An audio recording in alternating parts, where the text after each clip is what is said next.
এই একটি tips follow করে আপনিও বাসায় বানাতে পারবেন মজাদার ও ক্রিমি দুধ সেমাই। আসসালামু আলাইকুম viewers, welcome to Ras world. প্রথমে সেমাইটিকে ঘি দিয়ে ভেজে নিব।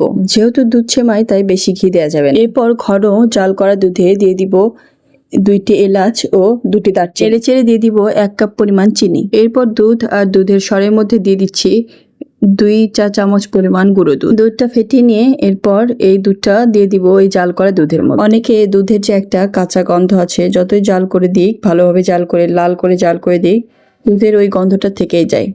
এটা দূর করতে যদি গুঁড়ো দুধ ব্যবহার করেন তাহলে আর এই কাঁচা গন্ধটা থাকবে না, আর সেমাইও খেতে লাগবে অনেক ক্রিমি।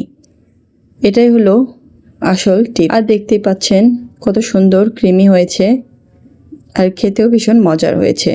আর সাথে থাকছে পরোটা। এই সেমাই দিয়ে খাওয়ার জন্য পরোটা।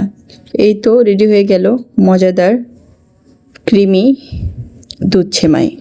সবাই বাসায় এভাবে ট্রাই করতে পারেন।